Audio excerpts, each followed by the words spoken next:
إن الحمد لله نحمده ونستعينه ونستغفره ونؤمن به ونتوكل عليه ونعوذ بالله من شرور أنفسنا ومن سيئات أعمالنا.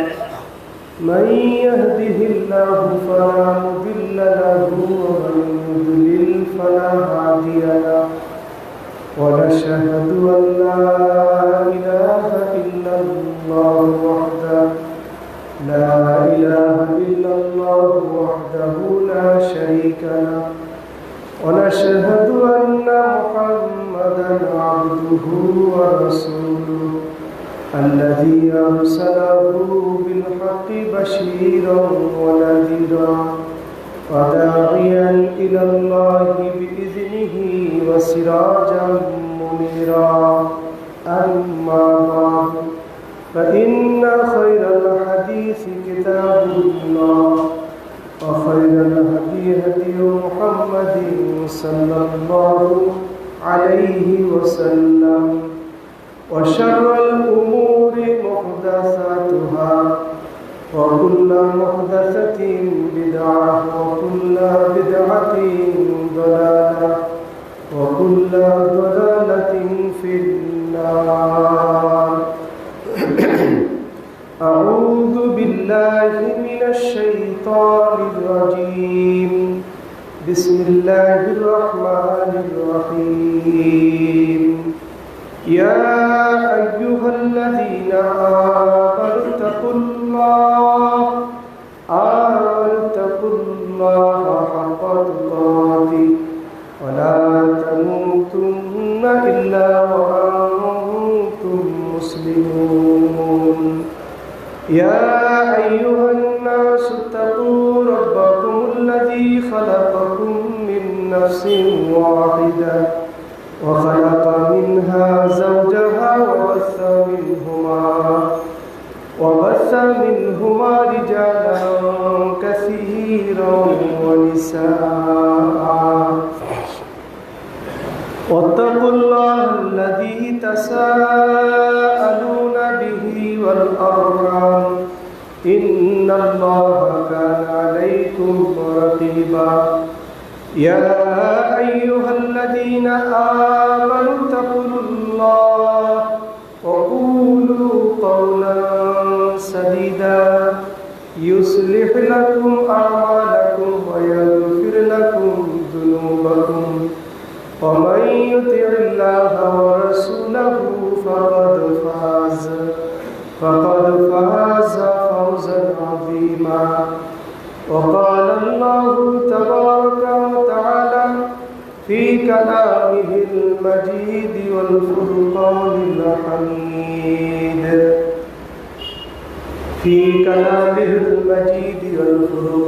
الحميد بعد أعوذ بالله من الشيطان الرجيم. ثم جعلناك على شريعة من الأمر فاتبعها ولا تتبع أهواء الذين لا يعلمون. وقال تعالى لقد كان لكم في رسول الله أسوة حسنة لمن كان يرجو الله واليوم الآخر وذكر الله كثيرا. وقال النبي صلى الله عليه وسلم لا يؤمن أحدكم حتى يكون هواه تبعا لما جئت به.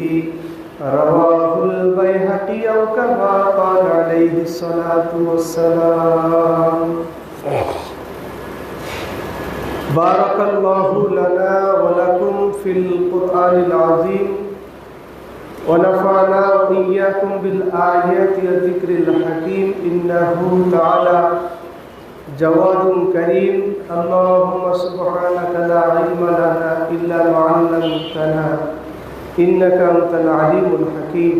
رب اشرح لي صدري ويسر لي أمري واحلل عقدة من لساني يفقهوا قولي وبك نستعين اللهم صل وسلم على محمد وبارك عليه الحمد لله যাবতীয় প্রশংসা মহান আল্লাহ সুবহানাহু ওয়া তাআলার জন্য, যিনি আমাদেরকে জুমার দিনে জামে মসজিদে আসার খুতবায় অংশগ্রহণ করার মতো সুযোগ দিলেন, তৌফিক দান করলেন।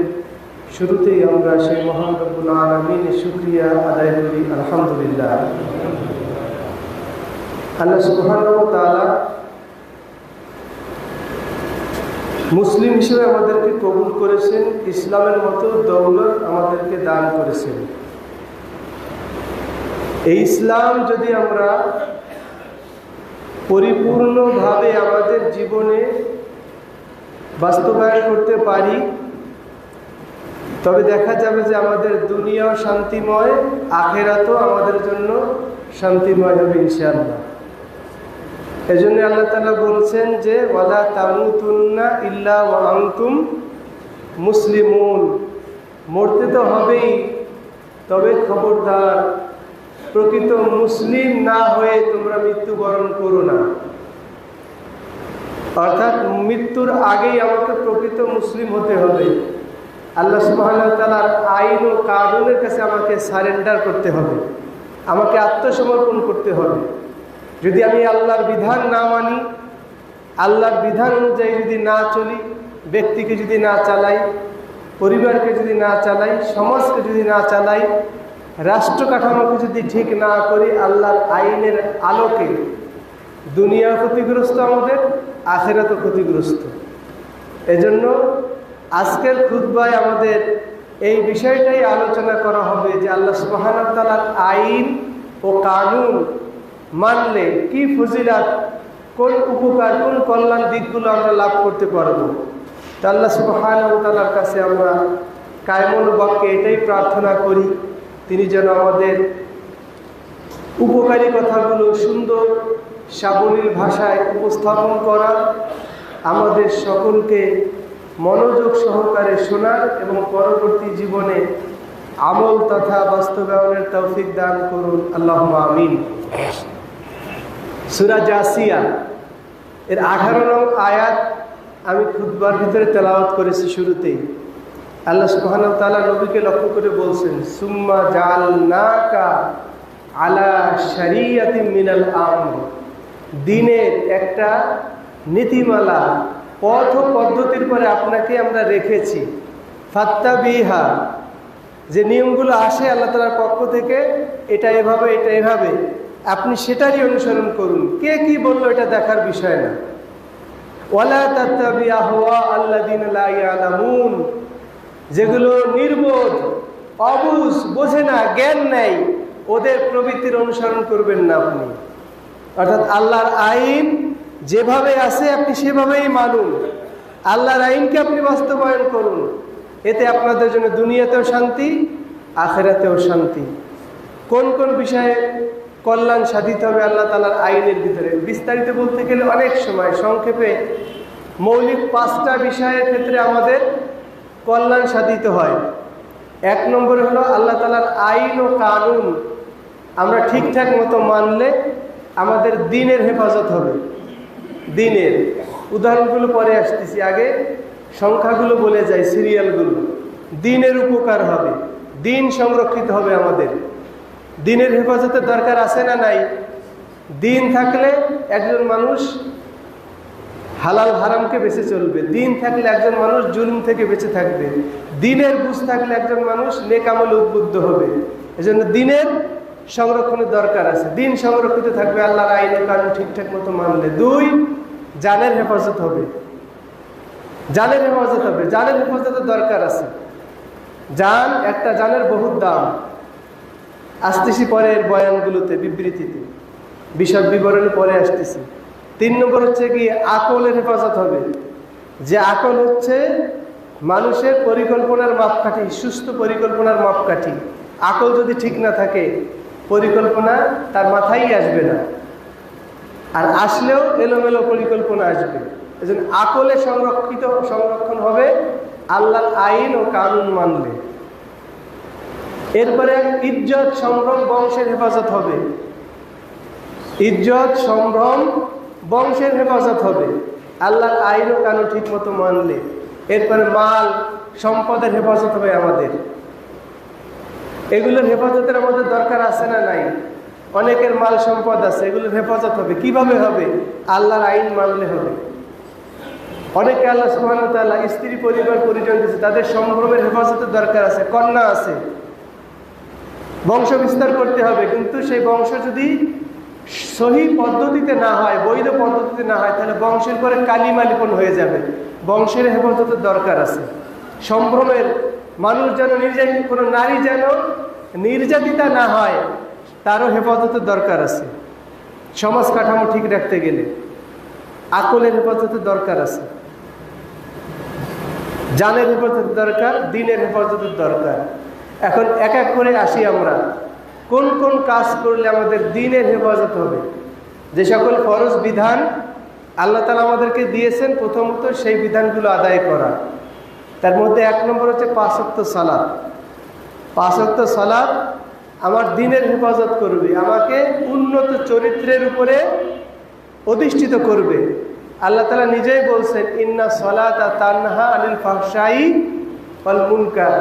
যদি কোনো বান্দা একেবারে ভালোভাবে ওযু করে, হালাল খাবার খেয়ে, ভালোভাবে ওযু করে, খুশু খুজু নিয়ে, রসুলের পদ্ধতিতে আল্লাহ তাআলার সন্তুষ্টির উদ্দেশ্যে সালাত আদায় করে, নিশ্চয়ই নিশ্চয়ই সেই সালাত মানুষকে অশ্লীলতা এবং বেহায়াপনা থেকে ফিরা পেতে কোনো সন্দেহ নাই। কিন্তু সেই সালাতটা হতে হবে রসুলের তরিকায়, বাপ দাদার তরিকায়, মন গড়া তরিকায় সালাত হলে সেই সালাত যেমন আল্লাহ তাআলার কাছে কবুল হবে না। বিনা অজুতে যদি সালাত আদায় করা হয়, সেই সালাতও কবুল হবে না। অজুটাও বিশুদ্ধ হতে হবে আপনাকে আমাকে। এবং সেই অজু করার আগে সালাত যে আমি আদায় করবো, ইবাদত বন্দেগী করব, আমার শক্তি সামর্থ্য দরকার আছে। সেই শক্তির অর্জনটা হালাল পন্থায় হতে হবে। আল্লাহ তাআলা হারামটাকে কবুল করেন না, হালালটাকে কবুল করেন। এজন্য সব দিক বিবেচনা করতে হবে। দেখা যাচ্ছে যে নামাজ পড়ে অনেক কিছু করে ফেলতেছে, কিন্তু তার পরিবর্তন হচ্ছে না। সবসময় বেশিরভাগ তাকে মসজিদে দেখা যায়, কিন্তু আউটসাইডে গেলে, বাহিরে গেলে তার চরিত্র ঠিক থাকতেছে না। তাহলে বোঝা যাচ্ছে যেমন সালাত দরকার ছিল সেমন সালাত আদায় হচ্ছে না। হয় তার খাবারে ভেজাল, না হয় তার অজুতে ভেজাল, নয় তার গোসলে ভেজাল, নয় তার সালাতের খুশু খুশুতে ভেজাল, নয় তার ইখলাসে ভেজাল, নয় তার সালাতের নিয়ম কানুনে ভেজাল। যে কোনো এক জায়গায় না এক জায়গায় সমস্যা আছে। আল্লাহর কথাই সত্য, আমাদের আমলের ভিতরে অবশ্যই ত্রুটি আছে। এক ব্যক্তি আসছে, ইয়া রাসূলুল্লাহ, পেটের সমস্যা ছাড়ে না। তা আল্লাহ নবী বলছেন মধু খাও। মধু খাওয়াইছে, আরো বেড়ে গেছে। ইয়া রাসূলুল্লাহ, তো আরো বেড়ে গেছে, আবার খাওয়াও, আবারও বেড়ে গেছে। তখন আল্লাহ নবী বলতেছেন, সাদাকাল্লাহ, আল্লাহ যা বলেছেন সত্যই বলেছেন, তোর ভাইয়ের পেট মিথ্যা, তুই আবার মধু খাওয়া। আবার মধু খাওয়ানো হয়েছে, তার পেট ভালো হয়ে গেছে। সুবহানাল্লাহ। আল্লাহ তাআলা যেটা বলেছেন ওটাই সত্য, ওর মধ্যে শান্তি আর কামিয়াবি। কিন্তু আমাদের সালাতটা ঠিক মতো হচ্ছে না, সালাত আবার করতে হবে, আবার করতে হবে। একবার মসজিদে নববীতে আল্লাহ নবী বসা, এক ব্যক্তি এসে সালাম দিয়ে বলতেছেন, আসসালামু আলাইকা রাসূলুল্লাহ। মসজিদে ঢুকেই 2 রাকাত সালাত পড়তে হয়, এটা জানেন তো আপনারা? এটা একটা সুন্নাহ, অন্যতম গুরুত্বপূর্ণ সুন্নাহ। 2 রাকাত পড়ে তারপরে এমনভাবে পড়েছে 2 রাকাত যার মধ্যে কোনো খুশু খুশু নাই, কোনো স্থিরতা নাই। আল্লাহ নবী বলতেছেন তাকে, ওয়ালাইকা সালাম ওয়ারজি ফাইন্নাকা লাম তুসাল্লি। তুমি ফিরে যাও, তোমার পরে শান্তি, তবে তুমি সালাতটা আবার পুনরায় পড়ো, কারণ তুমি যে সালাত পড়েছো সেই সালাতই হয়নি। আবার ফিরে গেছে, আবার ওই রকম মুরগির ঠোকর দেওয়ার মতো ঠোকর দিয়ে আবার দ্রুত চলে আসছে। আল্লাহ নবী বলছেন যে, আবার সে সালাম দিছে, আসসালামু আলাইকা রাসূলুল্লাহ। বলছেন, ওয়ালাইকা সালাম ওয়ারজি ফাইন্নাকা লাম তুসাল্লি। ফিরে যাও, সালাম তোমার উপরে, তুমি আবার সালাত আদায় করো, কারণ তুমি যে সালাত আদায় করেছো সেই সালাতই আদায় হয়নি। ওই লোকটা আবার চলে গেছে, 3 বার এবার ফিরে এসে ওই একই নিয়মে পড়েছে। বলতেছে, ইয়া রাসূলুল্লাহ, এর চাইতে ভালো আর আমি পারি না, আপনি আমাকে একটু শিখাই দেন। তখন আল্লাহ নবী বলতেছেন যে, যখন সালাতে দাঁড়াবা একেবারে গাম্ভীর্যতার সাথে ধীর স্থিরভাবে দাঁড়াবা। এরপরে তোমার কোরআন থেকে যা সহজ হয় সেটা পড়বে, এরপরে রুকু করবে, রুকুতে স্থিরতা অবলম্বন করবে, তাড়াহুড়ো না, রুকুতে গেলাম আর উঠে গেলাম, এটা তাদিলে আরকান হলো না, স্থিরতা বজায় থাকলো। তাদিলে আরকান না হলে উলামায়ে কেরামের দুই ধরনের বক্তব্য আছে, একদল বলছেন ফরজ আর একদল বলছেন যে ওয়াজিব। তো যদি ওয়াজিব ছুটে যায় তাতেও যেমন ক্ষতি, ফরজ ছুটে গেলে তো সালাতই বাতিল। ফরজ সালাতের মধ্যে এমন যে বিষয় যেগুলো ক্ষতিপূরণ সাহসিকতার মাধ্যমে হয় না, ওয়াজিবের ক্ষতিপূরণ সাহসিকতার মাধ্যমে হয়। তো এবার আপনি হিসাব করেন যে আপনি কেমন সালাত আদায় করি। এই যে রুকুতে গেলাম আর উঠে গেলাম, এটা কোনো সালাতই না। সাজদায় গেলাম, সাজদায় থেকে উঠে গেলাম, এটা কোনো সালাতই না। কমপক্ষে 3 বার সুবহানা রব্বিয়াল আযীম বলতে হবে, যাতে আমার হাড় গোড় স্থির হয়ে যায়। কমপক্ষে 3 বার, এটা বলা সুন্নাত। আর হক আদায় হয়, তাদিলে আরকানের হক আদায়ের ক্ষেত্রে উলামায়ে কেরাম বলছে অন্তত 1 বার সুবহানা রব্বিয়াল আযীম বলা যায়। এতটুকু হচ্ছে ফরজ, 3 বার হচ্ছে সুন্নাত। 3 বারের কমে সুন্নাত আদায় হয় না। এরপরে সে বেশি যত পারে করবে, এই তো। এরপর সাজদায় গেলেও ওই রকম কমপক্ষে 3 বার সুবহানা রব্বিয়াল আলা বা অন্য দোয়া যেটা আছে। এরপরে উঠে বসে আবার 2 সিজদার মাঝখানেও স্থিরভাবে বসবে। এক সিজদা দিয়ে উঠেই আবার আর এক সিজদা না, এরকম না। মাঝখানেও দোয়া আছে, আল্লাহুম্মা গফিরলি ওয়ারহামনি ওয়াআফিনি ওয়াজবুরনি ওয়াহদিনি ওয়ারযুকনি। এইটা পড়ে গেলে দোয়া পড়তে পড়তে দেখা যাবে যে আমার হাড় গোড় স্থির হয়ে গেছে। এবার সিজদায় গেলে হক আদায় হয়ে গেল। এই সালাতটাকে বলা হয়েছে যদি নিয়ম মেনে এভাবে ধীর স্থিরভাবে সালাত আদায় করা হয়। আল্লাহ নবী তাকে সালাত শিক্ষা দিয়ে বললেন, এরপরে তুমি তাশাহুদের পরে তুমি তোমার যা মনে চায় তোমার প্রার্থনা তুমি করবা। তাশাহুদ শুরু হয় সালাম ফিরানোর পরে। আমার রবের সঙ্গে মোনাজাত চলতেছে সালাত অবস্থায়, যখনই সালাত শেষ মোনাজাত শেষ, আর তখনই আমাদের মোনাজাত শুরু হয়। তাহলে এই পদ্ধতিকে আপনি সঠিক সমাধান পাবেন? সঠিক সমাধান পাবেন না। হ্যাঁ, ব্যক্তিগত কিছু চাওয়া পাওয়া থাকতে পারে, ওটা ব্যক্তিগতভাবে আপনি বাংলায় বলেন, ইংলিশে বলেন, উর্দুতে বলেন, ফার্সিতে বলেন, ওটা আপনি 2 রাকাত বাসায় গভীর রাতে বসে পড়তে পারেন, ওটা সমস্যা নাই। তো ফরজ সালাতের ক্ষেত্রে যে নিয়ম, সেই নিয়ম আপনাকে অবলম্বন করতে হবে। এইভাবে আল্লাহ নবী তাকে সালাত শিখাই দিলেন। এইভাবে যদি নিয়ম মেনে কেউ সালাত আদায় করে, সেই সালাত অবশ্যই তাকে অশ্লীলতা বেহায়াপনা থেকে ফিরাবে। এরপরে আল্লাহ সুবহানাহু ওয়া তাআলা দিলেন সিয়ামের বিধান, কুতিবা আলাইকুমুস সিয়াম কামা কুতিবা আলাল লাযিনা মিন ক্বাবলিকুম লাআল্লাকুম তাত্তাকুন। একজন মানুষের পাওয়ার হাউস বলা হয় তার হার্ট, কলব, হৃৎপিণ্ডকে। হাদিসেও সেটাই বলা হয়েছে, ইন্না ফিল জাসাদি লামুযগা। তোমরা জেনে রাখো মানব দেহের মধ্যে একটা গোশতের টুকরা আছে, মাংসপিণ্ড আছে। ইদা সলুহাত সলুহা জাসাদু কুল্লু। যদি এটা ভালো হয়ে যায় পুরো দেহটাই মানুষের ভালো। ওয়াইদা ফাসাদাত, আর যদি এটা নষ্ট হয়ে যায় ফাসাদাল জাসাদু কুল্লু, পুরো দেহটাই নষ্ট হয়ে যায়। এই জন্য এই মূল পাওয়ার হাউসটাকে, মূল সেন্ট্রাল প্রসেসরটাকে ঠিক করার জন্য, হৃৎপিণ্ডকে ঠিক করার জন্য আল্লাহ সুবহানাহু ওয়া তাআলা এমন একটা বিধান দিয়েছেন। পৃথিবীর কোনো ডাক্তার নাই, পৃথিবীর কোনো মনীষী নাই এমন কোনো ব্যায়াম, এমন কোনো মেথড দিতে পারে যেটা কোরআন দিয়েছে সিয়ামের মাধ্যমে। সুবহানাল্লাহ। এই সিয়ামের মাধ্যমে মানুষের আত্মশুদ্ধি লাভ হয়, মানুষের হৃদয় পবিত্র হয়, মানুষের হৃদয়ের মধ্যে খুশু খুশু তৈরি হয়, মানুষের হৃদয়ের মধ্যে তাকওয়া তৈরি হয়, আল্লাহর ভয় তৈরি হয়। তখন মানুষের মধ্যে হিতাহিত জ্ঞানের বুদ্ধি বাড়ে। এটা সিয়ামের মাধ্যমে হয়। এটা পৃথিবীর কোনো মেথডে এই শক্তি দিতে পারবে না যে শক্তি সিয়ামের মধ্যে আল্লাহ তাআলা দিয়েছেন। যার কারণে মুত্তাকিরা তখন আল্লাহ তাআলার ভয়ে হারাম থেকে বেঁচে থাকে আর বৈধ কাজের প্রতি, নির্দেশিত কাজের প্রতি তারা উদ্বুদ্ধ হয়। হজের মাধ্যমে মুসলিম ইউনিটিটা তৈরি হয়, আল্লাহ তাআলার বিধান পালন হয়, আল্লাহ তাআলার ঘরের প্রতি মহব্বত তৈরি হয়, আল্লাহর প্রতি মহব্বত তৈরি হয়, আল্লাহকে কেন্দ্র করে ইমানের কারণে মুসলিমদের সাথে ভালোবাসার ইউনিটি তৈরি হয়। এটাও দিনের হেফাজতের জন্য দরকার আছে।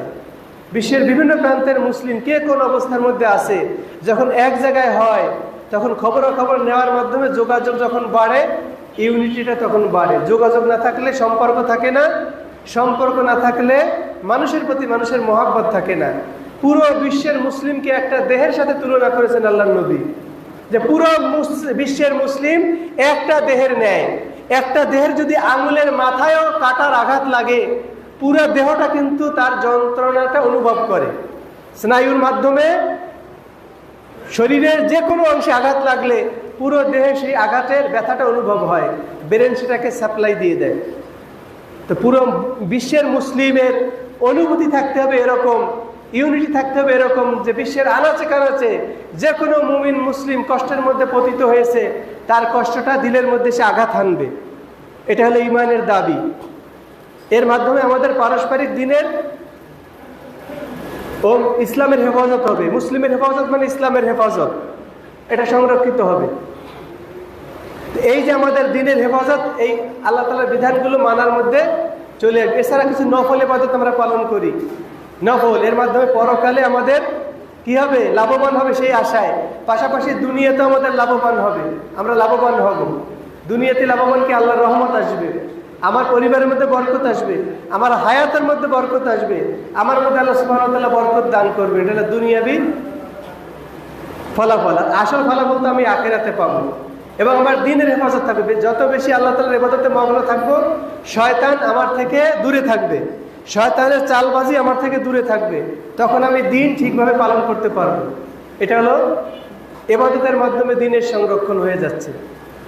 আর এই দিন এতটা প্রয়োজন যে একটা মাছের জন্য পানি যেমন জরুরি, পানি, মাছ যেমন পানি ছাড়া টিকে না, একজন মুমিন দিন ছাড়া সে টিকবে না।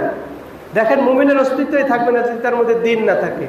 ওমর বিন খাত্তাবকে যখন বলা হলো, ইহুদিরা যখন অবরুদ্ধ অবস্থায় প্যালেস্টাইন প্রস্তাব দিল যে আমিরুল মুমিনিন যদি স্বয়ং নিজে এসে আমাদের সামনে সন্ধি চুক্তি করে, তাহলে আমরা সন্ধিতে রাজি আছি, সন্ধিতে রাজি আছি আমরা।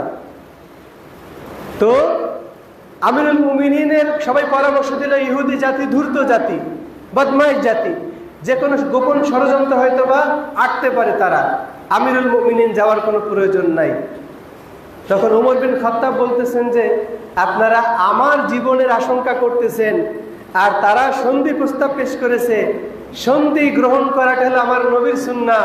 যদি আমি এই সুন্নাহকে উপেক্ষা করি, ইহুদিরা এই কথা বলার সুযোগ পাবে যে আখিরি জামানার নবীর খলিফা তার নবীর সুন্নাহকে উপেক্ষা করে গেছে। এই সুযোগ আমি দেব না, আমার ওমরের জীবন চলে গেলেও আমি এই সুযোগ দেব না। তিনি গোলামকে, তার খাদেমকে সাথে করে নিয়ে একটা বাহন, দুইজন লোক রওনা হয়েছেন। পালাক্রমে বাহনের পরে তারা উঠেছেন। যখন স্বাগতম জানানোর জন্য চলে আসছেন মুসলিম জাহানের সেনাপতি আবু উবাইদা ইবনুল জাররাহ, বলতেছেন যে আমিরুল মুমিনিন এই পোশাকে ভিতরে যাবেন, এখানে তো অনেক নামি দামি লোক আছে, তারা হয়তোবা অবমূল্যায়ন করতে পারে, আপনি একটু পোশাকটা চেঞ্জ করে নিলে ভালো হয়। তিনি বলতেছেন যে আবু উবাইদা, আমরা ছিলাম মরুভূমির রাখাল, আমরা ছিলাম বর্বর জাতি, আমরা ছিলাম উম্মি নিরক্ষর, আমাদের কোনো মূল্যায়ন ছিল না পৃথিবীতে। ইসলামের কারণে আল্লাহ সুবহানাহু ওয়া তাআলা আমাদের মর্যাদা দান করেছেন। যতদিন ইসলাম আমাদের মধ্যে থাকবে, আমাদের মর্যাদা বলবৎ থাকবে। যদি ইসলাম না থাকে, তাহলে এই পোশাক আমাদের মর্যাদা এনে দিতে পারবে না। তিনি চলে গেলেন প্যালেস্টাইনে। ভিতরে যাওয়ার পরে ইহুদিরা তাকে স্বাগতম জানালো। স্বাগতম জানানোর পরে তারপরে তিনি তাদের সঙ্গে কথাবার্তা বলার পরে বলতেছে যে আমরা আমাদের কিতাবে পেয়েছি যে আখিরি জামানার নবীর খলিফা আসবেন এখানে প্যালেস্টাইনে শান্তি চুক্তি করার জন্য। তার গায়ে যে জামা থাকবে, সেই জামার মধ্যে 10টা তালি দেওয়া থাকবে। আমরা 9টা তালি খুঁজে পেয়েছি অনুসন্ধান করে, 10ম নম্বর তালিটা আমরা খুঁজে পাচ্ছি না। ওইটা পেয়ে গেলেই আমাদের মনের মধ্যে আর কোনো সংশয় থাকবে না, আমরা একযোগে ইসলাম গ্রহণ করে নিব। বগল উঁচু করে তিনি দেখাই দিলেন যে বগলের নিচে দাবা পড়ে গেছে, চাপা পড়ে গেছে। সঙ্গে সঙ্গে তারা কেল্লার লোকজন বলছে যে আমরা একটা গোপন ষড়যন্ত্রে ছিলাম, যে বিষ মাখানো ছুরি নিয়ে অপেক্ষায় ছিলাম যে সুযোগ পেলে আপনাকে হত্যা করে দিব।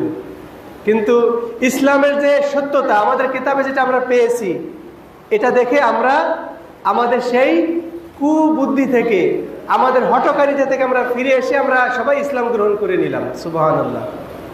এক সন্ধি, এক সুন্নাত আদায়ে কেল্লাবাসী ইসলাম গ্রহণ করে নিল, কেল্লা ফতেহ হয়ে গেল। আলহামদুলিল্লাহ। ইসলামের কারণে মর্যাদা আসবে আমাদের। এই দিনের হেফাজতের দরকার আছে আমাদের। দিনের হেফাজতে থাকলে আমরা আমাদের মর্যাদা অটুট থাকবে, আমরা আমাদের আখিরাতের লাইনে উন্নতি লাভ করতে পারবো, পরকালীন আমলের ক্ষেত্রে আমরা উন্নতি সাধন করতে পারবো। দিন ঠিক, আমার সব কিছু ঠিক থাকবে মুমিনের জন্য।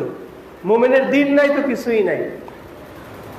দিনের হেফাজত হবে ফরজ ইবাদতগুলি পালনের ক্ষেত্রে। এরপরে আসেন আমাদের ইসলামী আইন মানলে যে লাভগুলো হয়, তার দ্বিতীয় লাভ হচ্ছে জানের হেফাজত, জানের নিরাপত্তা।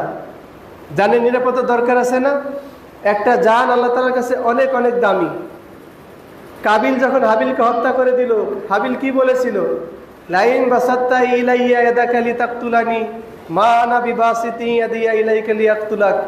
ভাইয়া, তুমি যে যদি আমাকে মারার জন্য হাত বাড়াও, আমি কিন্তু হাত বাড়াবো না, কারণ আল্লাহ তাআলা তো মুত্তাকিদের কোরবানি কবুল করে নিয়েছেন। আর আমি চাই যে তুমি অন্যায়ভাবে যদি আমাকে মারো, আমার পাপ আর তোমার পাপ নিয়ে তুমি জাহান্নামে চলে যাবে।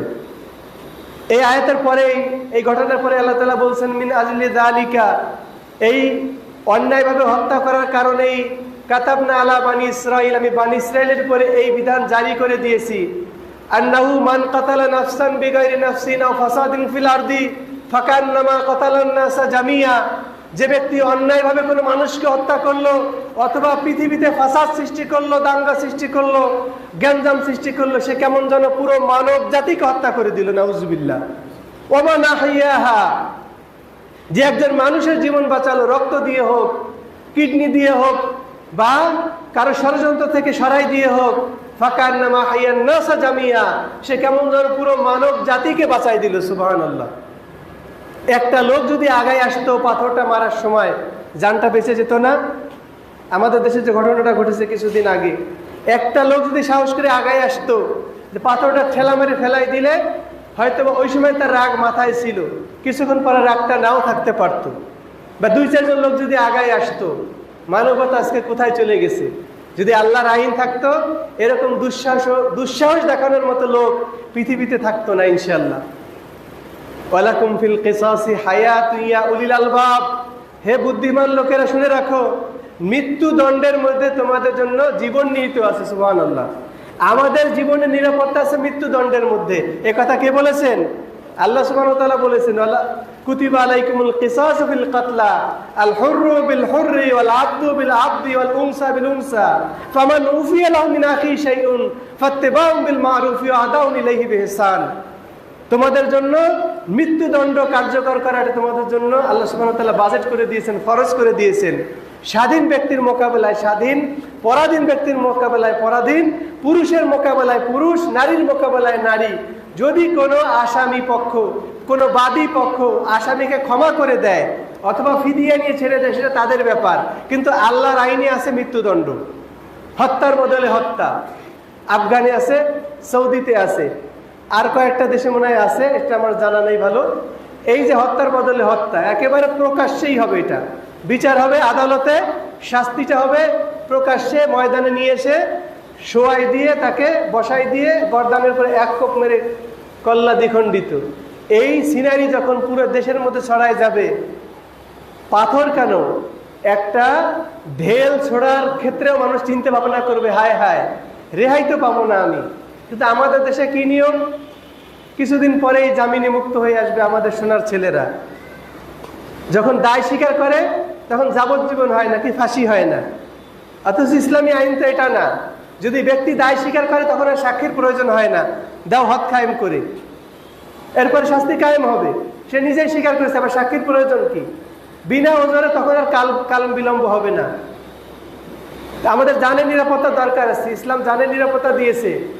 যারা জানের নিরাপত্তার জন্য ক্ষতিকর, তাদের জন্য মৃত্যুদণ্ড কার্যকর করতে হবে, এবং সেই খবরটা খবরে ফ্ল্যাশ করে দিতে হবে যে এই যে তাদের মৃত্যুদণ্ড কার্যকর হয়ে গেছে। অল্প দিনের মধ্যে আমাদের মৃত্যুদণ্ড কার্যকর হতে লাগে 12 বছর, 13 বছর, 14 বছর, 15 বছর। এই হলো অবস্থা। এবং বিচার হতে গেলে 25 বছর লেগে যায়। আমাদের বিচারের যে ধারা, বিচারের যে সিস্টেম, কারণও আছে। কারণ তাদের যেটা দরকার, জানেন শাস্তি বিধান কায়েম করা, আর ইসলামে শাস্তি বিধানটা দিয়েছে। এটা মানবাধিকার লঙ্ঘন বললে ভুল হবে, যারা বলে তারা ভুল। আল্লাহ তাআলা বলছেন যে ওয়ালাকুম ফিল কিসাসি হায়াতুন ইয়া উলিল আলবাব, কেসাসের মধ্যে তোমাদের জন্য হায়াত আছে, জীবন আছে।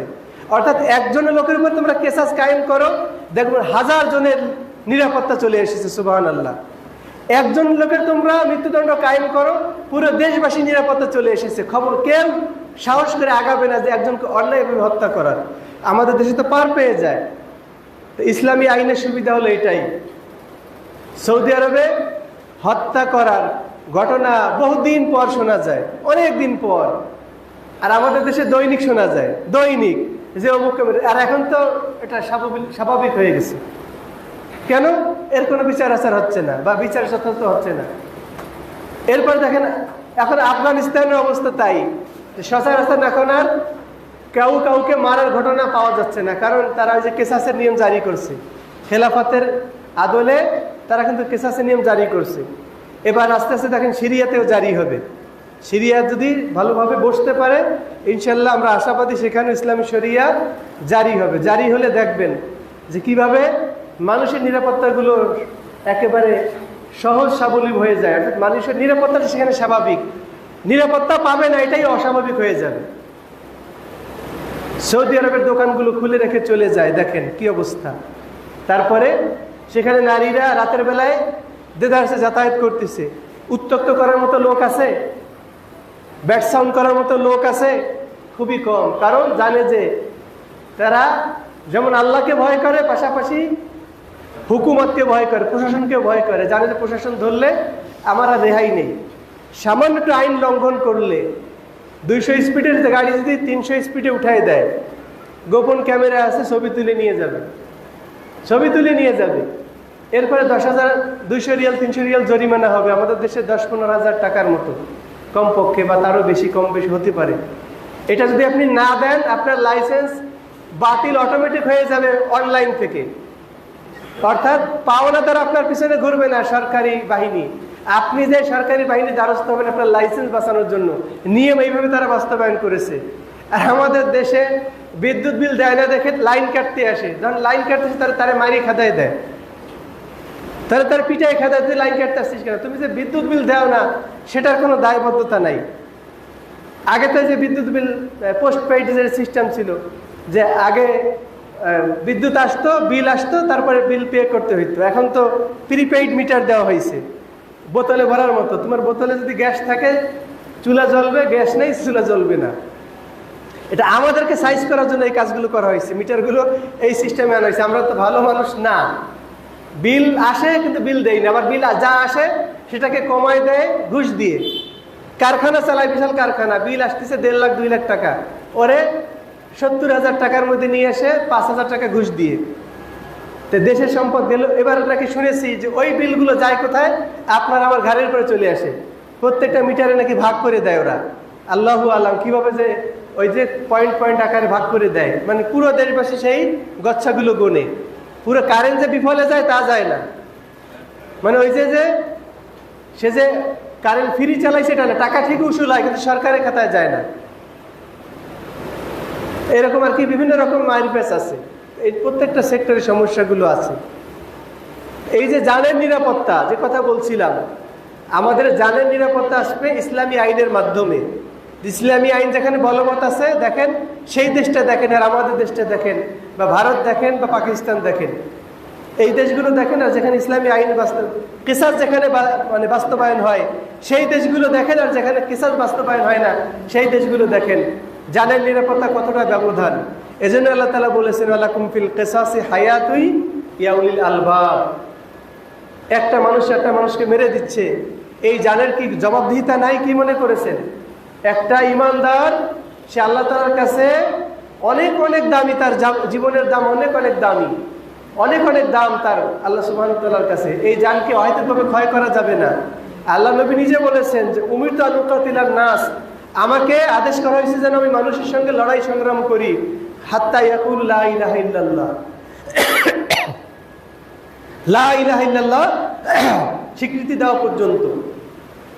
যখন তারা লা ইলাহা ইল্লাল্লাহ স্বীকৃতি দিয়ে দিল, ফাকাদ আসামু মিন্নি দিমাহুম ওয়া আমওয়ালাহুম, এখন মানুষের জানমাল আমার থেকে নিরাপদ। একজন মুসলিমের থেকে নিরাপত্তা লাভ করলো, তার জানেরও তার মালেরও। তাই মুসলিমকে যদি পাথর দিয়ে মারে এই সমাজে, বা সড়কি দিয়ে মারে, বা চাকু দিয়ে কোপায়ে মারে, নিরাপত্তা থাকলো? মুসলিম ভ্রাতৃত্ব নষ্ট হয়ে গেল। এই জন্য ইসলামী আইন যদি বাস্তবায়ন করা হয় তাহলে দেখা যাবে যে পুরো দেশে হত্যা বন্ধ হয়ে গেছে অন্যায়ভাবে। এটা একটা সুফল। তখন মানুষ নিরাপদে নির্বিঘ্নে ঘুরবে। সামান্য কথা কাটাকাটি হতে পারে, কিন্তু হত্যা পর্যন্ত সাহস গড়াবে না কারণ। এটা হল ইসলামী আইনের সুফল। এরপরে পরের যে বিষয়টা সুফল পাওয়া যাবে, যে জিনিসে সংরক্ষিত হবে আইন ও কানুন মানলে, ইসলামী আইন ও কানুন মানলে, তা হচ্ছে আকলের হেফাজত। আকলের হেফাজত হবে কিসের মাধ্যমে? আমাদের নেশাদার দ্রব্য এটাকে বর্জন করে। আল্লাহ তাআলা মদ হারাম করেছেন না? আল্লাহ তাআলা কি করেছেন? মদ হারাম করেছেন। সূরা মায়েদার 90-91 নং আয়াতে আছে, ইন্নামাল খামরু ওয়াল মাইসিরু ওয়াল আনসাবু ওয়াল আজলামু রিজসুম মিন আমালিশ শাইতান ফাজতানিবুহু। একবারে কিন্তু মদ হারাম হয়নি, আগে কিন্তু মদ হালাল ছিল, মানে মদের নিষেধাজ্ঞা আসেনি ইসলামে। একটা ঘটনা ঘটেছে যে সালাতের মধ্যে এলোমেলো তেলাওয়াত করেছে। একটা অনুষ্ঠানের মধ্যে অনেক সাহাবারা মদ পান করেছে, পরে সালাত আদায় করেছে, কুলিয়া ইউল কাফিরুন তেলাওয়াত করেছে, লাতে টান না দিয়ে দ্রুত পড়ে গেছে। তো টান দিলে হয় এক অর্থ, না দিলে হয় আর এক অর্থ। লা আবুদু মানে ইবাদত করি না, আর যদি বলি লা আবুদু মানে আমি অবশ্যই ইবাদত করি, তাহলে এটা কুফরির পর্যায়ে চলে গেল। এই যে মস্তিষ্ক সংরক্ষণ করতে গেলে আমাকে তাওহীদপন্থী থাকতে হবে। যদি বিবেক ঠিক না থাকে, মস্তিষ্ক ঠিক না থাকে, আমি মুশরিক হয়ে যাব, আমি গুনাহগার হয়ে যাব, পাপে লিপ্ত হয়ে যাব। সেখান থেকে বাঁচানোর জন্য আকলের হেফাজতের দরকার। আল্লাহ তাআলা মদ প্রথমে একবারে হারাম করেননি, বলছেন কি, ইয়া আইয়ুহাল্লাযীনা আমানু লা তাকরাবুস সালাতা ওয়া আনতুম সুকারা। এর আগেও যখন প্রথমবার আসছে, প্রথমবারে মদের সম্পর্কে সাহাবারা জিজ্ঞাসা করেছেন, তখন আল্লাহ তাআলা বলছেন যে ইয়াসআলুনাকা আনিল খামরি ওয়াল মাইসির কুল ফীহিমা ইসমুন কাবীরু ওয়া মানাফিউ লিন-নাস। প্রথমে আল্লাহ সুবহানাহু ওয়া তাআলা ভালো মন্দ উভয় দিক বলে দিলেন যে মদ সম্পর্কে আপনাকে জিজ্ঞাসা করে আপনার সাহাবারা, আপনি বলুন যে এর মধ্যে মানুষের উপকারও আছে, ক্ষতিও আছে। তবে উপকারের চাইতে ক্ষতিটা খুবই মারাত্মক। উপকারটা হচ্ছে সাময়িক, নিজের গায়ের মধ্যে একটু এনার্জি তৈরি হয়, একটু শক্তি তৈরি হয় এবং নিজেকে খুব শক্তিশালী মনে হয়। কিন্তু এর ক্ষতিটা ব্যাপক। পাকস্থলী নষ্ট হয়, কিডনি ড্যামেজ হয়, ফুসফুস ক্ষয় হয়, হার্টের প্রবলেম হয়, ব্রেন নষ্ট হয়ে মাকে গালিগালাজ করে, স্ত্রীকে মারপিট করে, ছেলে মেয়েকে গালিগালাজ করে, পরিবারের মধ্যে গন্ডগোল লাগায়, সমাজকে পুরো এলোমেলো করে ছেড়ে দেয়। ওই এক লোকের কারণে পুরো সমাজের লোক অতিষ্ঠ হয়ে যায়। এ হলো দীর্ঘমেয়াদী ক্ষতি। আল্লাহ সুবহানাহু ওয়া তাআলা এই ক্ষতিকে রদ করার জন্য প্রথমে নামাজের জন্য হারাম করে দিলেন, যে নামাজ অবস্থায় মদ পান করে কেউ নামাজে আসবে না, লা তাকরাবুস সালাতা ওয়া আনতুম সুকারা। এরপরে নামাজের জন্য যখন হারাম হয়ে গেল, সর্বশেষ ওমর ফারুক বারবার এসে বলতেছেন, ইয়া রাসূলুল্লাহ মদ সম্পর্কে কিছু বলেন। এখনো তো অনেকে মদ পান করে এলোমেলো কাজ করতেছে, মাতলামি করতেছে। সর্বশেষ আল্লাহ সুবহানাহু ওয়া তাআলা হারাম ঘোষণা করে দিলেন, ইয়া আইয়ুহাল্লাযীনা আমানু ইন্নামাল খামরু ওয়াল মাইসিরু ওয়াল আনসাবু ওয়াল আজলাম রিজসুম মিন আমালিশ শাইতান। হে ঈমানদারগণ, নিশ্চয়ই মদ, জুয়া, মূর্তি পূজার বেদী, ভাগ্য নির্ণয়ক তীর, এগুলো হলো নোংরা জিনিস, শয়তানি ক্রিয়াকলাপ। ফাজতানিবুহু, তোমরা এগুলোকে বর্জন করো। এই যে আল্লাহ সুবহানাহু ওয়া তাআলার বিধান নাজিল হয়ে গেল, যাদের হৃদয়ের মধ্যে তাকওয়া ছিল, যাদের দ্বীন সংরক্ষিত ছিল, সঙ্গে সঙ্গে তারা আল্লাহর বিধানটাকে মেনে নিল। মদের যত বোতল ছিল, মটকা ছিল, যত ড্রাম ছিল, সবগুলোকে তারা ভেঙে খান খান করে দিয়ে মদ ভাসাই দিয়েছে মদিনার অলিতে গলিতে। মদের নহর বয়ে গেছে, ইতিহাস যেটা বলে। একজন ঘোষক ঘোষণা করে দিয়েছে যে শোনো, আল্লাহ সুবহানাহু ওয়া তাআলা মদ হারাম করে দিয়েছেন। আল্লাহ তাআলা এই আয়াত নাযিল করেছেন, ইন্নামাল খামরু ওয়াল মাইসিরু ওয়াল আনসাবু ওয়াল আজলাম রিজসুম মিন আমালিশ শাইতান। সঙ্গে সঙ্গে মদের নহর বয়ে গেছে, মদ আর কেউ পান করে না। আকল ঠিক করার জন্য আল্লাহ সুবহানাহু ওয়া তাআলা এটা করেছেন। যখন আকল ঠিক হয়ে যায়, মানুষের সুদূর পরিকল্পনা চলে আসে যে কি করে এই সমাজটাকে রক্ষা করা যায়, কি করে এই সমাজের মানুষের কল্যাণ সাধন করা যায়। আর যদি আকলের মধ্যে বিকৃতি চলে আসে, তখন দেখা যাচ্ছে যে উঠতি বয়সের ভবিষ্যৎ প্রজন্ম যারা, তখন তাদের যে বাড়তিটা, তাদের যে বারণটা হয়, তারা যে মেধা বিকাশ ঘটবে, সে মেধার বিকাশ হবে না। তো কারণ একজন নেশাখোর ছেলে তো মেধা বিকাশ হবে না। দেখা যাচ্ছে যে আমাদের ছেলেমেয়েরাও নেশায় অভ্যস্ত হয়ে যাচ্ছে। আজকে বিড়ি সিগারেট স্কুল কলেজের ছেলেমেয়েরা পর্যন্ত এই কাজ করতেছে। বিড়ি সিগারেট থেকে আস্তে আস্তে দেখা যাচ্ছে যে বিভিন্ন ট্যাবলেট, ক্যাপসুল, ড্রাগস এই সমস্ত নেশার দিকে আসক্ত হয়ে যায়। এরপরে যখন তারা কর্মজীবনে চলে যায় আর একটু বড় ডাইরেক্ট মদের মধ্যে চলে যায়, তারা উপর লেভেলে চলে যায়। এই যে নেশাগুলো তার কিশোর অবস্থাকে শেষ করলো, তারুণত্বকে শেষ করলো, যৌবনকালকে শেষ করলো, শেষমেশ বিবাহিত জীবনকে শেষ করে দিল। সে স্কুল কলেজে একজন নেশাখোর হিসেবে পরিচিত ছিল, লেখাপড়ায় ভালো না, শিক্ষকদের সাথে ভালো আচরণ না, বন্ধুদের সাথে এলোমেলো ব্যবহার। দেখা গেল বৈবাহিক জীবনে এসে তার মাধ্যমে স্ত্রীও সুখী না, শ্বশুর বাড়ির লোকের জন্য সুখী না, নিজের বাবা মাও সুখী না, সব জায়গায় তার এলোমেলো ভাব। এই এলোমেলো ভাবকে দূর করার জন্য যত ধরনের মাদক দ্রব্য আছে আল্লাহ সুবহানাহু ওয়া তাআলা সবগুলোকে হারাম করে দিয়েছেন। আল্লাহ নবী সাল্লাল্লাহু আলাইহি ওয়াসাল্লাম বলছেন যে মা আসকারা কালিলুহু ফাকাসিরুহু হারাম, যা বেশি খেলে নেশা হয় তার কমটাও হারাম। এখন আপনি মনে করতে পারেন যে আমি একটু একটু গাঁজা খাই, আমি একটু একটু আফিন খাই, তাতে তো সমস্যা হয় না। না, আফিন যেহেতু নেশাদার দ্রব্য, এটা বেশি খেলে যেহেতু নেশা হয়, কম খেলেও এটা হারাম। গাঁজা হোক, ট্যাবলেট হোক, যাই হোক না কেন, মদ তো আছেই, বিভিন্ন রকমের কোকেন টোকেন, অনেক রকমের নেশাদার দ্রব্য আছে। সর্বশেষ ওয়ার্ল্ড হেলথ অর্গানাইজেশন যেটা আছে, হু, বিশ্ব স্বাস্থ্য সংস্থা, পানের সাথে যে আমরা সুপারি খাই, সুপারিকেও মাদক দ্রব্যের মধ্যে গণ্য করেছেন। যারা পান খান বুঝে শুনে খাবেন। আগে তো আমরা জর্দাকে হারাম করেছি কারণ জর্দা মাদক দ্রব্য।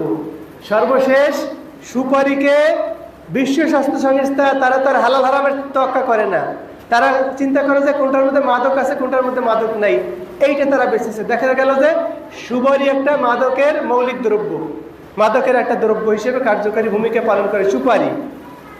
যার কারণে দেখবেন কাঁচা সুপারি খাইলে অনেক সময় মাথায় ঘুরলি দেয়, দেয় কি দেয় না? আমরা ছোটবেলায় যখন খেয়েছি, মাছ সিরিজ যখন পান খেয়েছে, কাঁচা সুপারি দিয়েও খেয়েছে, শুকনো সুপারি দিয়েও খেয়েছে। অনেক সময় শখের বসে আমরা কাঁচা সুপারি খাইছি, দেখা গেল যে অনেক সময় মাথায় কেমন যেন ঘুরলি ঘুরলি লাগতো। ওটা হলো নেশার কারণে, মাদকতার কারণে।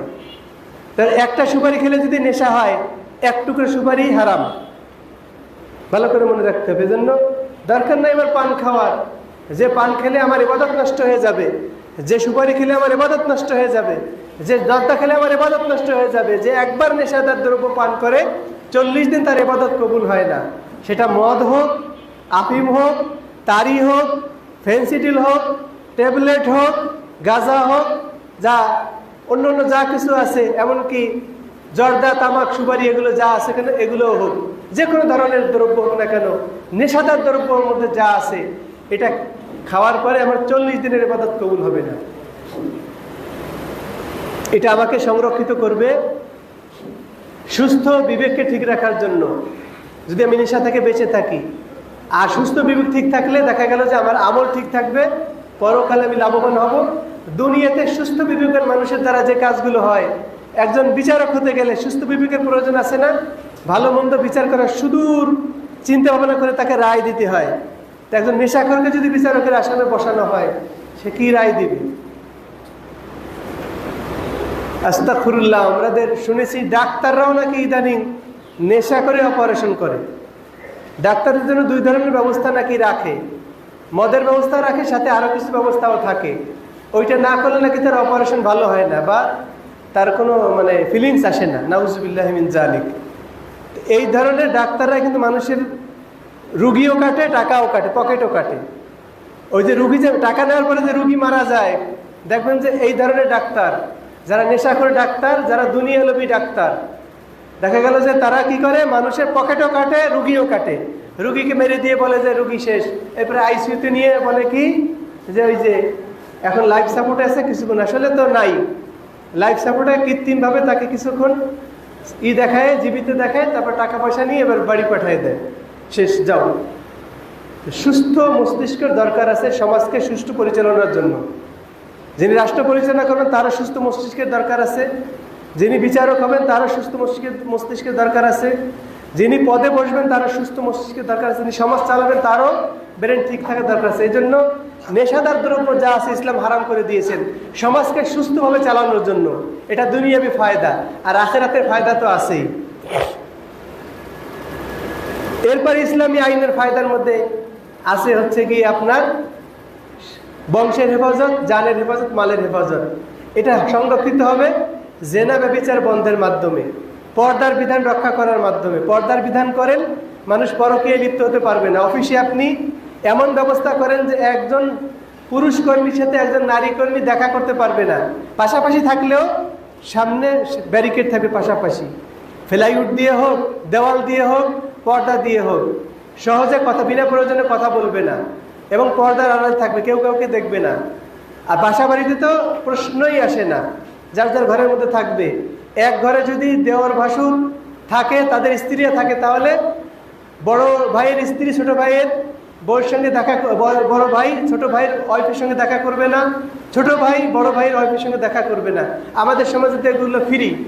দুলা ভাই শালিকে দেখে, এটা একদম বিনা পর্দায় বিনা বাধায় দেখে, শ্বশুর শাশুড়ি কিছুই মনে করে না। তারপরে পাশের বাসার ভাবিদের সঙ্গে কথাবার্তা অবলীলায় বলা, বিনা পর্দায় বলা, এগুলো বলতে বলতে আস্তে আস্তে পরকীয়ার দিকে চলে যায়, জেনা ব্যভিচারের দিকে চলে যায়।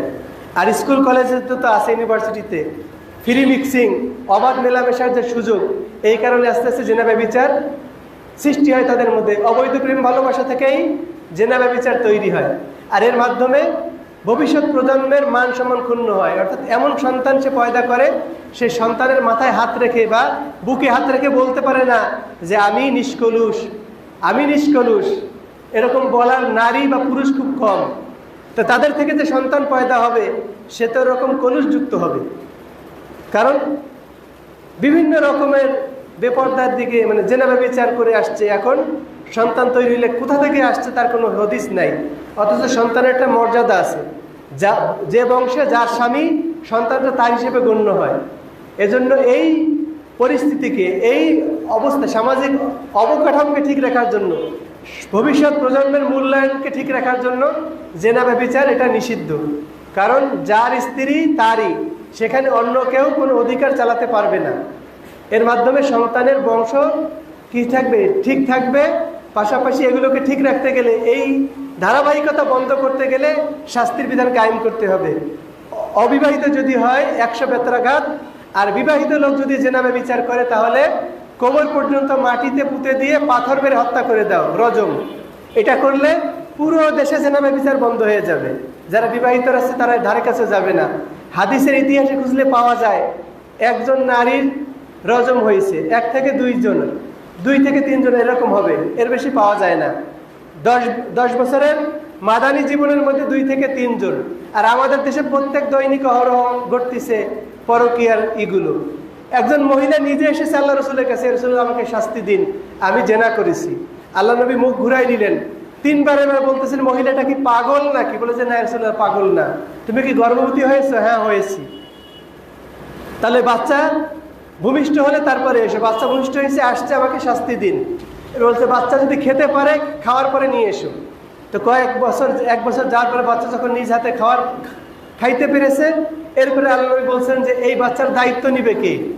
একজন বলছে আমি দায়িত্ব নিব। ঠিক আছে, মহিলাটাকে দূরে গিয়ে নিয়ে সঙ্গে সার করে দাও, অর্থাৎ রজম করো। এটা আল্লাহ তাআলার বিধান। মহিলাটাকে রজম করা হলো। খালিদ বিন ওয়ালিদের গায়ে একটু রক্তের ফোঁটা ছিটে আসছে, সে খুবই নাক ছিটকাচ্ছে, ঘৃণা করতেছে যে হায় হায়, সি সি সি সি, একজন জেনাকারিনী নারীর রক্ত আমার গায়ে লাগছে। আল্লাহ নবী শুনে বলতেছেন যে শোনো, মহিলাটা যে তওবা করেছে, এই তওবা যদি পুরো হেজাজবাসীর মধ্যে ভাগ করে দেওয়া হয় তাহলে পুরো হেজাজবাসীর নাজাতের জন্য যথেষ্ট হয়ে যাবে। এই যে কেন তারা তওবা করতেছে, কেন স্বেচ্ছায় ধরা দিয়েছে, কেন? পরকালের শাস্তি থেকে বাঁচার জন্য। পরকালের শাস্তি তো আছেই, আর দুনিয়ার শাস্তির মাধ্যমে পুরো দেশবাসী জেনে গেল, যদি কোনো সাক্ষী প্রমাণ পাওয়া যায় বিবাহিত লোকজন জেনা ব্যভিচার করেছে, তাহলে সঙ্গে সার, বাণিজ্য তো যাবেই যাবে, জীবনও যাবে। তো পুরো দেশের মধ্যে বিবাহিত লোকের মধ্যে জেনা ব্যভিচার খুঁজে পাওয়া মুশকিল হয়ে যাবে। আস্তে আস্তে অবিবাহিতের মধ্যে থেকেও কমে আসবে। যখন ধরা পড়লেই সমাজের সামনে এনে 100 পিটান দেওয়া হবে, ওই সমাজ থেকে জেনা ব্যভিচার চলে যাবে। তখনই মানুষের সম্ভ্রম রক্ষা হবে। কারণ যার সঙ্গে জেনায় লিপ্ত হবে সে তো কারো বোন, কারো তো মেয়ে, কারো তো মা, কারো তো স্ত্রী। তো প্রত্যেকের সম্ভ্রম রক্ষা হবে এর মাধ্যমে।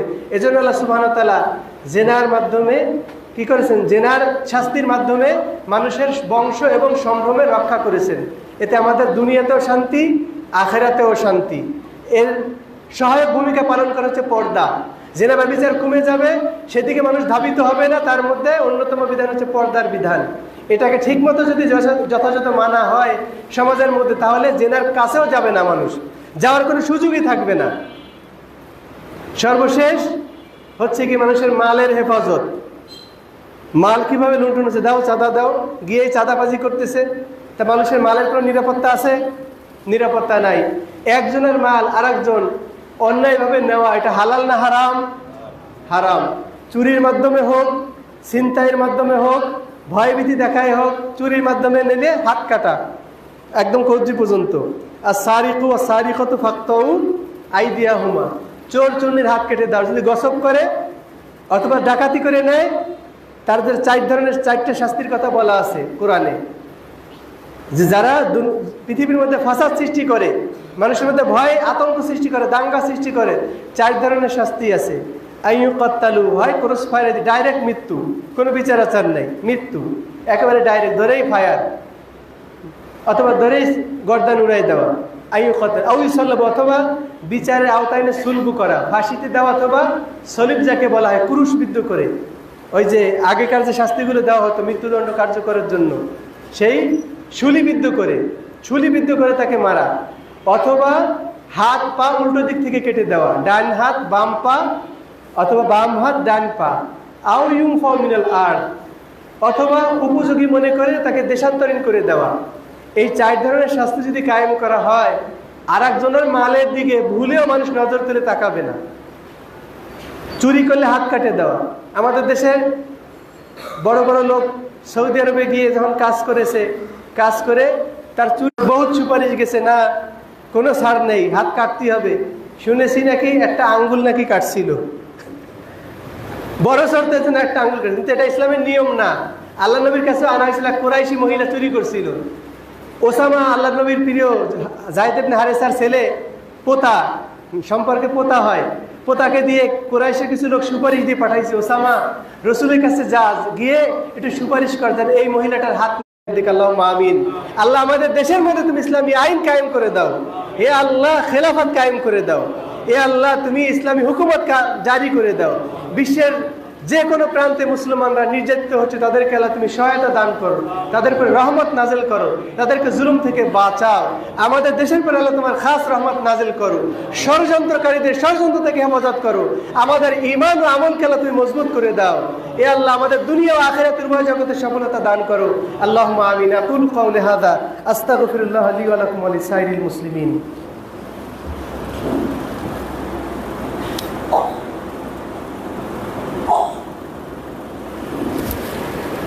أعوذ بالله من الشيطان الرجيم. بسم الله الرحمن الرحيم.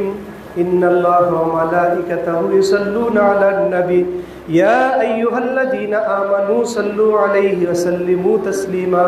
اللهم صل على محمد وعلى آل محمد كما صليت على إبراهيم وعلى آل إبراهيم إنك حميد مجيد. اللهم بارك على محمد وعلى آل محمد كما باركت على إبراهيم وعلى آل إبراهيم إنك حميد مجيد. ربنا ظلمنا أنفسنا وإن لم تغفر لنا وترحمنا لنكونن من الخاسرين. ربنا لا تزغ قلوبنا بعد إذ هديتنا وهب لنا من لدنك رحمة إنك أنت الوهاب. رب اغفر وارحم أنت خير الراحمين. اللهم انصر من نصر دين محمد صلى الله عليه وسلم واجعلنا منهم، واخذل من خذل دين محمد صلى الله عليه وسلم ولا تجعلنا منهم.